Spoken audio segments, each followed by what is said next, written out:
I didn't knock. I never knock when the house already belongs to me.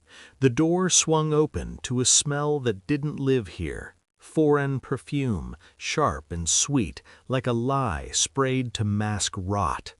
Shoes were scattered near the couch. Not my son's, too small, too deliberate. I stood still, listened. The house breathed differently when secrets were awake. A laugh slipped out from the bedroom, not loud, careless, the sound of someone who thought the world was asleep. I walked down the hall slowly, every step measured, every instinct alert. The bedroom door wasn't fully closed. It didn't need to be. Clothes on the floor, a man's watch on my dresser, my dresser. And then I saw them. No words. None were needed. My son's wife in my son's bed, another man where my blood should have been. I didn't shout, I didn't gasp, I didn't freeze. Something colder replaced all of that. I stepped back, quietly, closed the door without a sound. In the car, my phone vibrated. Her name. I answered. "If you want to join Thanksgiving," she said, voice sharp with entitlement, "come wash the dishes." I stared at the windshield, at my reflection staring back, older, calmer, unreadable. "Enjoy," I replied. I ended the call before she could laugh. Some games begin with rage. Mine began with silence. Denial is a luxury for people who can't afford the truth. I could. I replayed the details instead, the unfamiliar shoes, the watch, the confidence in her voice on the phone, the way she had spoken to me like a servant, not family, like someone who believed she had already won. I remembered other things then, how she rushed me out of the house whenever I visited, how she handled my son's finances for convenience, how she mocked my old ways while wearing jewelry I had paid for. I had blamed time, youth, misunderstanding. I don't do that anymore. That night I poured myself a drink and sat in the dark, not to mourn, to calculate. My son was away on business. She had known, planned it. The audacity wasn't the betrayal, it was the assumption that I was blind, worse, that I was weak. I thought of the Thanksgiving invitation, wash the dishes.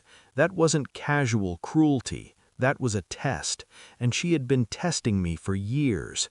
The house, the accounts, the trust. She thought she was inheriting a throne. She didn't realize I was the one who built the kingdom. I didn't confront her. I smiled when she spoke, complimented the food, asked about her day. I watched. Phones don't lie. People do.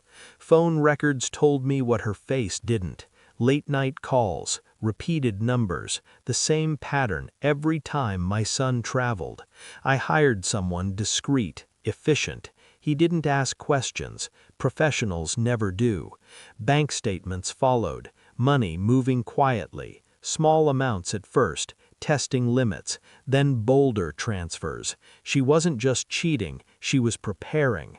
I requested copies of documents she didn't know I still controlled. Properties, trusts, titles, all still in my name despite her confidence.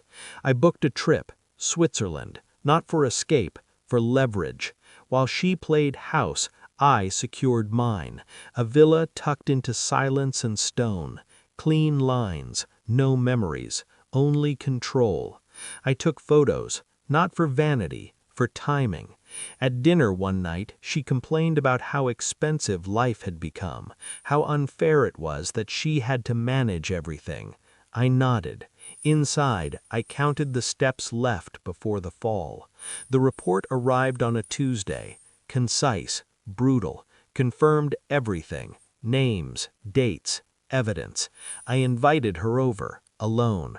She arrived irritated, already offended by my request. She sat without being asked, crossed her legs, smiled like a victor waiting for applause. I placed the folder on the table, pushed it toward her. She opened it. The smile died slowly, like a light losing power. Her fingers trembled. She looked up at me, eyes searching for anger, for noise, for weakness. I gave her none. How long? I asked. She cried, denied, blamed loneliness, claimed misunderstandings. I listened. When she finished, I slid my phone across the table. Photos of the Swiss villa, sunlight on glass, space, freedom. Her phone rang that night, once, then again. By morning, 71 missed calls. I answered none. Instead, I forwarded the documents to my son, to the lawyers, to the bank. I revoked access, froze accounts, reclaimed what was never hers. She arrived at my door screaming days later, makeup ruined, mask shattered. "You ruined me," she cried. I looked at her the way one looks at a stranger who chose the wrong door. "No," I said calmly, "you ruined yourself.